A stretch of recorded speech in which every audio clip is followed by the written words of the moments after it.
మన మర్రి golden diamonds లో మీరు కొనే ఆభరణాలపై నో జీఎస్టీ, కేవలం 1% నుండి 11% వరకు మాత్రమే గల VA, ఆపై జీరో మేకింగ్ ఛార్జెస్ ఇంకా నో జీఎస్టీ.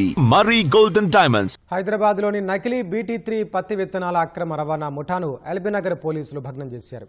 హైతనగర్ పోలీసులతో కలిసి నిర్వహించిన సంయుక్త ఆపరేషన్లో 4 నిందితులను అదుపులోకి తీసుకున్నారు. పెదంబరపేటలోని పిస్తా హౌస్ హోటల్ సమీపంలో అనుమానాస్పదంగా తిరుగుతున్న 2 వాహనాలను తనిఖీ చేసి సుమారు 6 క్వింటాళ్ల నకిలీ పత్తి విత్తనాలు స్వాధీనం చేసుకున్నారు. ఆదిలాబాద్ జిల్లా జైనద్ పోలీసులు నకిలీ ఎరువుల ముఠా గుట్టురట్టు చేశారు.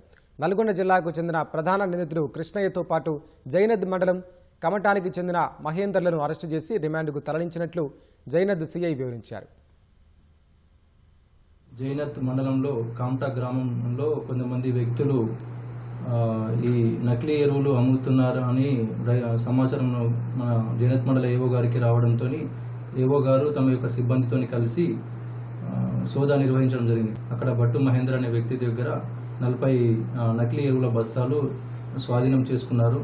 ఇవి ఎక్కడి నుంచి వచ్చినాయి అనగా ఏవూరి కృష్ణయ్య అనే వ్యక్తి, నల్గొండకు సంబంధించిన వ్యక్తి, ఒక కంపెనీని ఓనర్గా ఉంటూ ఇతనికి ఏజెంట్గా ఉండమని తెలపడంతో అతను కమిషన్ ఇస్తానన్నాడు. 300 రూపీస్ కమిషన్, ఒక బస్తాని అమ్మినట్టయితే 300 రూపీస్ కమిషన్ ఇస్తానని చెప్పి, అలాగే నెలకు 12,000 రూపాయలు ఇస్తానని చెప్పేసి ఆశ పెట్టడంతో బట్టి మహేందర్ అనే వ్యక్తి దాన్ని నమ్మేసి సామాన్యటువంటి ప్రజలకి అండ్ రైతులకి ఇటువంటి ఎరువులని, నకిలీ ఎరువులని అమ్మడం జరిగింది.